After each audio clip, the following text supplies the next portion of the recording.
The creature has powerful claws and fangs formed from hardened and identifiable tissue. Two of the incisors appear grossly malformed and discolored. Blood is like nothing I've seen. We always like to base our stories in some sort of real-world truth, a piece of folklore or a piece of mythology. With vampires, obviously, there's so much to choose from cultures all the way around the world. So rather than pick one particular legend, we thought it would be fun to create a monster that ties all of those legends together in some way. So we had an idea for a creature that lives underneath the ground and emerges every few years. Our vampire is actually an alien parasite. It invades a host body. The creatures that you see in House of Ashes, the winged demonic creatures, were actually once an intelligent race of cosmic nomads traveling through the stars on this big generation ship.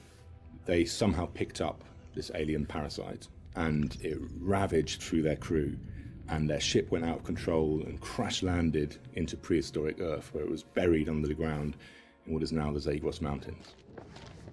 Being a parasite, this alien slug needs to find a host body, a living body or a recently dead one. Once it invades that body, it grows inside it, killing the host if host is still alive. And its tendrils reach out into the host's brain and hijack its central nervous system, sort of reanimating it. It then goes on the hunt for blood.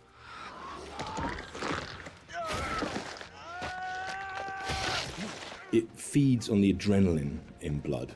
So in order to get the adrenaline pumping, it needs to terrify its prey. So it shrieks at them and drags the kill out until the blood is really, really pumping, and then it strikes. You keep lookout. Fuck! Lookout for what? We wanted to show the viewer different forms of the creature and make them think that initially it's a demon, then they think that it's a vampire, and then finally the revelation that it's an alien.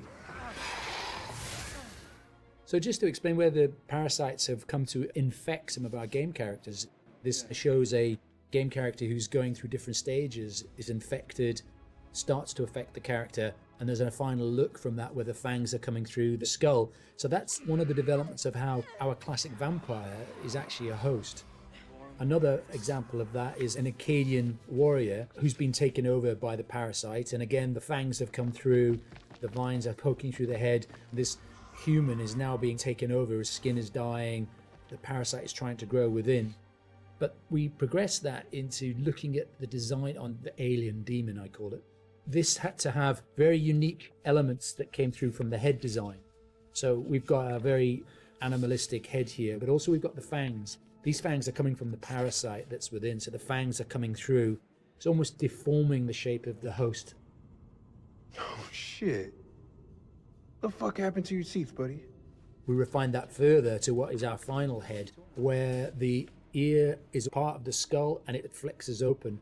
A bit like a frill lizard, where the frill of the canopy comes out, our head is actually moving apart. And we've got illustrations that show that, where the head is dormant and is concealed, but then as it hears and wants to resonate, the skull expands open. And that then allows the creature to hear and pick up on anything within the environment.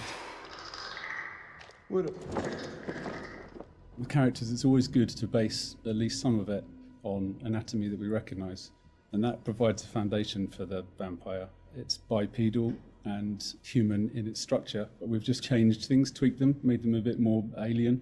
So, for example, the ribs joined together at the sternum to form a rib cage, but we've expanded it out quite a lot, and some of the ribs are fused together to make bony plates. It's just to suggest that it's had a very different evolution from a human. We tried a version with human-style legs, but in the end, we went for a dog-type leg. It just made it more creature-like and more threatening. And we added bird-like talons on the toes, just to give it some natural weapons and make it into a predator. We didn't want to focus too much on bat reference, because we were trying to steer away a bit from the classic bat-like vampire. We did go for 2 sets of bat-like wings. One of the shots in the game is of the vampire jumping down from above, backlit with its wings out in an attack pose. And when we saw that pose, we decided to add an extra set of wings attached at the hip joint. It just really helped that silhouette. The environment is very interesting because they can use not just the floor, they can fly as well. They can't walk on the walls, but they've got claws. So imagine something really interesting in a cave where you've got creatures coming towards you, from every angle. I think that visually is something impactful and very interesting to look at, and scary. One of the interesting parts is the finding of those nuances and details that really bring the character to life. How does it move? How does it behave and act? We had motion capture, and then we had the more traditional computer animation keyframing. On the motion capture side, there were a variety of different setups that we tested. We had arm extensions, and then we had various different leg stilts that our creature actor used. But what was apparent when filming this was that it really limited his movement. So in the end, we decided not to use any of that, and he just performed himself. Basically, this gave him the freedom to really express that physicality in acting and gesture. They react to sound like bats. They hear you, they hunt you. The vampires have these head plates, these bony kind of gristly structures on their heads that click and vibrate, kind of like a bat's echolocation. They're used to survey environments and to locate prey. We went through a lot of different iterations, and we tried a lot of different things. Like I think I sampled keyboards and mouse clicks, and then used a scooter fender and a wet trainer.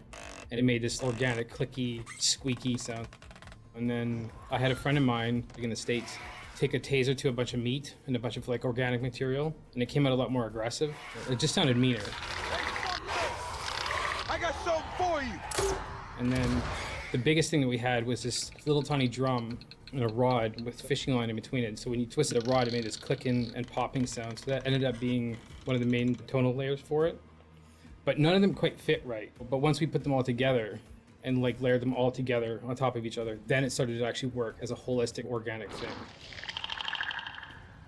Something entirely new to House of Ashes, which is a classic horror movie trope, is the vampire point of view shots, which we use a very wide lens, and we use some perspective distortion on those shots, which helps sell the power and hunger of the vampires as they're chasing the soldiers, and it helps make the soldiers feel very small and very weak.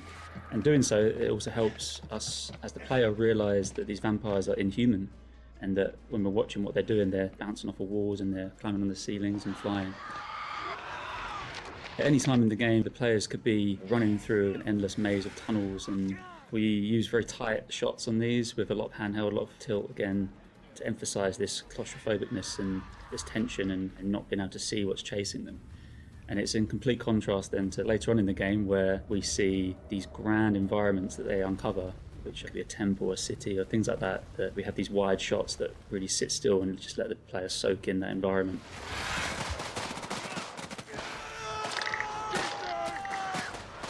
This is the most complex creature that we have ever animated in the studio. But the challenge is more than a challenge, is the fun to do it. Because it's not a real creature. You can push it in a way that you can use your imagination to make it more interesting. We're facing an enemy we know zero about.